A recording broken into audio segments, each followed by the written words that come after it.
recognize everyone by name. It is a who's who of Canadian business and the nonprofit sector. And I'm not sure I've seen a gathering of this wattage in my 5.5 years as president. I do have to, however, there is a sort of secret society of past presidents I have to acknowledge too, because they too lived in these fabulously decadent old digs. One of them is Rob Pritchard, who's had a great career in business after leading the presidency. Where's Rob? Rob, welcome back. And the other is John Evans, who also has had a legendary career in business.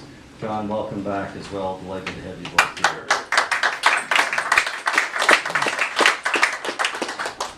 We have a number of academic leaders, and I'm going to be sparing because I'm sure I will miss some of them, but I do want to acknowledge David Palmer, who's the University's Chief Advancement Officer, and of course the two individuals who've had a great deal to do with getting us all here are from, I think, amazing backgrounds, Reza Satchu and Timothy Hodgson. I don't know what to say about both of these individuals. Reza was just on Evan Solomon, Power and Politics with me. I almost got a word in edgewise. And what an amazing story in terms of entrepreneurship and leadership and energy. And I want to thank Reza's parents who are here as well for producing this dynamo, an individual who's not only been a tremendous success in business, but is giving back and here trying to build something of national significance. Speaking of national significance, Tim Hodgson, graduate of Manitoba and the fabulous Western Ivy School. Tim, thank you for your leadership. Tim has left the CEO role at Goldman Sachs and is now special advisor to Mark Carney. And Tim, thank you for doing that, because heaven knows we need some common sense and logic. None of this financial stuff makes any sense to us simple country doctors, so thank you for that.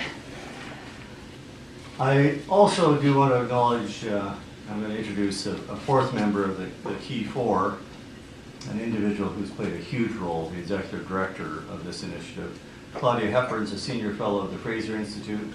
She has an undergraduate degree from Amherst, one of those spectacular small undergraduate liberal arts colleges on the Eastern Seaboard. We've got a couple up in the Maritimes as well. These places, like Bishop's and other small schools, don't get the recognition they deserve.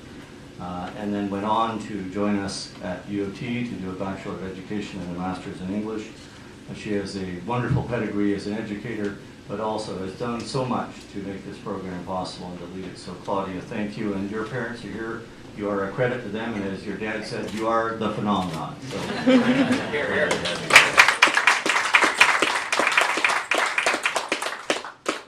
Now, the steering committee is listed here on the Fiber Board, and many supporters and benefactors. I am not going to name them all, so we do not have the Academy Awards problem here from the podium.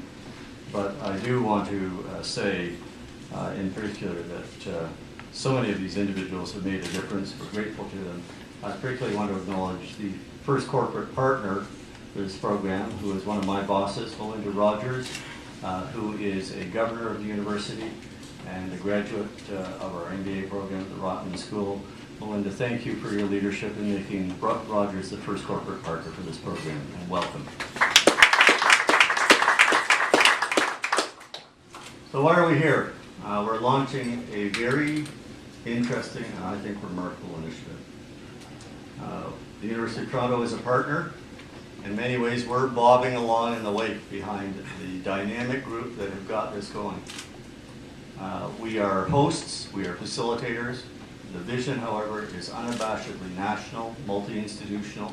The goal is to make a difference for the country. And so we are, in that respect, very clear about our role to welcome other partners, to facilitate and make this a nationally impactful program. We all know the indicators. Many of us have written about them. In productivity, Canada has lost ground. In innovation indices, we are a C or a D by many of the measures. We are still figuring out how to capitalize on our tremendous natural resource advantages. And we're also figuring out how to capitalize on our most important natural resource, which is the fact that we are a magnet for immigrants, amazing, talented people from around the world to bring their dreams and ambitions to us, and to create a climate and the skill set for all Canadians that will help them succeed in the next generation is part of the goal of this program. And clearly we have to move from a vision where universities are the ivory tower of the 19th century to one where we are the intellectual commons of the 21st century, connecting the nonprofit and civil society sectors, the for-profit and business sector, with higher education and research institutions. And the Next 36 initiative is a model of that collaboration. It gives students, as you will hear, an opportunity to learn from the best and brightest in business, and we will give those business leaders in turn a chance to work with unbelievably talented and ambitious undergraduates who want to make a difference in the world. And I think it's a marriage made in heaven, and I'm delighted that it is taking place here in Toronto in the first instance, but I would not be surprised, ladies and gentlemen, if we do not see something like the wonderful Shad Valley program with multiple sites across Canada over time. And this is a theme for us, I will say, at the university. We have been growing and building entrepreneurship programs. Our Dean of Engineering, Christine Almond, who will be here shortly, has been on this in a big way. They now have a graduate certificate called ELITE, which is Entrepreneurship, Leadership, Innovation in Technology and Engineering. In 2011, they will be launching an engineering business minor. And this is simply a trend we are seeing time and time again. No surprise that two engineering alumni, Francis Shen and Tony Lacavera, are in on the ground floor. No surprise that if we look at our computer science department, we've had two exits recently.